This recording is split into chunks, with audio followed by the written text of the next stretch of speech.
はい、こんにちは。MD ジャックです。愛です。耳の妖精、ミミです。はい、今回のレビューは、KB や KB08 ミラージュ、蜃気楼のように美しいドライブリッドモデルです。ミラージュって名前からしてなんだかすごそうじゃない？そうね。この子の特徴は大きく分けて3つあります。まず、3種類のドライバーを積んだ贅沢な構成。2つ目は、一つ一つ模様が違う芸術的なレジンシェル。3つ目は、ゲームでも有利になれる高い解像度です。で、おいくら万円なの？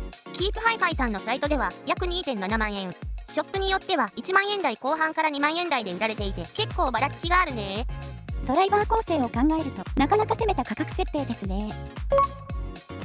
見てください、このシェル。すごく綺麗じゃないですか？表面がツルツルで中の模様がキラキラ。ハンドフィニッシュのレジン製だから世界に一つだけの模様だね。まさに所有欲をミラージュじゃなくて現実に満たしてくれるわけね。所有欲が蜃気楼じゃ悲しいもんね。光の当たり方で表情が変わるからずっと眺めていられそう。欲しいなぁ。実際につけてみるとどうかな？ちょっと厚みはあるけどレジンシェルだから軽いの。人間工学に基づいた形状だから長時間のリスニングでも疲れにくい。だけどイヤーフィンの突起が合わない方は注意が必要だわ。私は耳が小さめですけどフィット感は悪くなかったですよ。音漏れもチェックしてみましたが特に気になりませんでした。中身の話をしようか。ミラージュは3種4個のドライバーを搭載してる。へえ。で、どんな内訳なの？ 1DD プラス 1BA、そして 2MPD、マイクロプレイナードライバーだね。平面駆動が2つも。贅沢な盛り合わせですね。私はお刺身の盛り合わせがいいな。ミミーちゃん、また食べ物のこと考えてる？愛が盛り合わせなんて言うからだよ。まあまあ、盛り合わせは後で食べるとして。ベリリウムコーティングのダイナミックドライバーが低域を担当。ベリリウム、なんだかベリーグッドな音がしそう。ミミーちゃん、ちょっと寒いわよ。あはは。でも実際、応答速度が速く、量感ある低音だったよ。中域は BA、高域は平面駆動が担当して2機のマイクロプレイナーが刺さらない広域を演出しているんですね。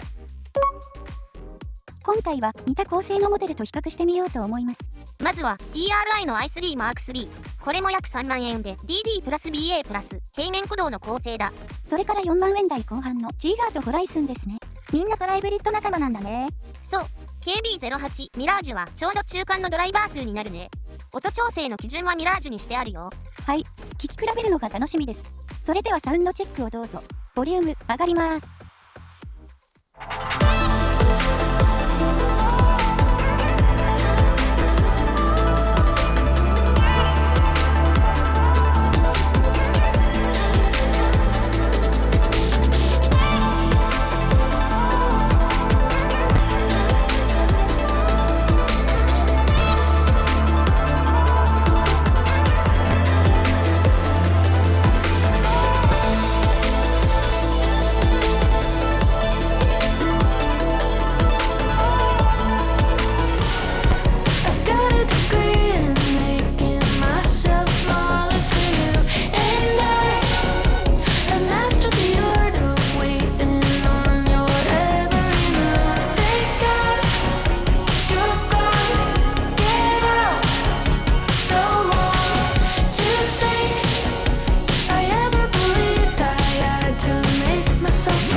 はい、サウンドチェックでした。ちょっと分かりづらい部分があったようにも思います。だね。まず KB08 は低域の重さが目立ったね。波形だとこの辺り。1曲目ではキックだけじゃなく全体的に重みを感じるのが KB08 の特徴ですね。うん。それに対し i3 Mark III は低域は波形の見た目より出ている感じ。1から3キロあたりは一番厚めなチューニングだね。だから2曲目のボーカルや3曲目の歪み系ギターで i3 Mark III は厚みのある質感だったよね。そうだね。一方 G ガードホライズンは KB08 とは正反対のキャラクターに思えました。キックが軽かったもんね。そう、ホライズンは低域が軽めで高域寄りのバランス。後半の速いアルペジオのフレーズもホライズンはキラキラ感が目立っていました。ボーカルも明るめな印象だったよね。そうだね。はい、収録音の比較でした。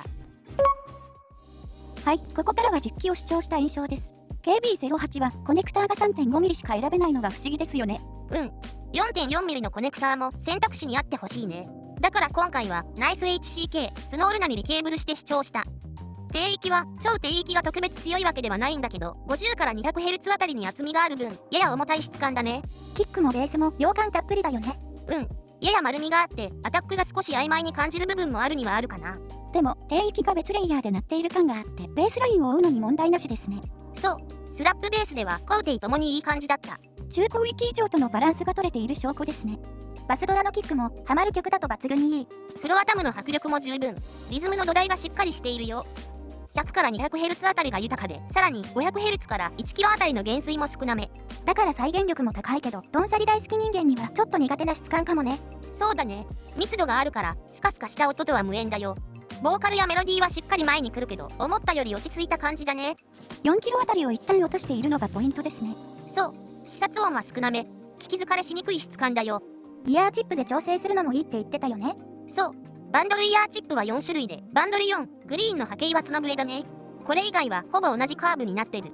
4から 6kg あたりは聞いて違いが分かりやすいポイントですね。そう、今回もいつも通りリバイナスベルベットで主張しているけど、ベルベットも角笛に似た傾向のカーブだね。ボーカルやメロディー系に華やかさを足したいときはそれならバンドル1から3の選択もいいよ。実際結構印象が変わったのを確認済み。他のイヤーチップとの比較はファイナル E タイプの4から 6kg がバンドルイヤーチップに似た傾向だったよ。ちなみに装着の際はご自分の耳穴サイズが左右で違う場合もあるのでご注意を。そう、それ案外見落としがちなところだね。続いて音域はシンバル系全般に存在感がありつつ一歩引いた感じだった。程よい繊細さがあって暖色系特化のような鋭さではないですよね。分離感はどう？トライブリッドならではという感じで低、中、高域に自然な分離を感じ立体的だよ。空間は音が近めに感じるせいか一定レベル以上の特別な広さは感じませんでしたね。確かにそういう意味ではモニターライクと言ってもいいかもしれないね。さてまとめましょうか。音質の傾向としては悪い意味ではなくあまり特徴がないオールラウンダーなモデルに感じた。分離とバランスがいいんだからそれだけでも十分でしょ。いろいろ聞いていくうちにどんどん引き込まれていったよ。音量を上げても聞き疲れしにくいのがいい。低域厚めのバランス重視の傾けですかね。程よい分離感も楽しめます。まさに聞けば聞くほどベリリウムがベリーグッドって感じ。ミミーちゃん懲りずにまたそれ言ってる。まあいいじゃない、本人が満足してるみたいだから。そうだよーん。はい、ということで KBER のトライブリッドモデル KB08 ミラージュのレビューでした。じゃあまた次の動画で会おうね。バイバイ。ご視聴ありがとうございました。MD ジャックチャンネルはイヤホンレビューを音と波形た言葉で表現します。チャンネル登録お願いします。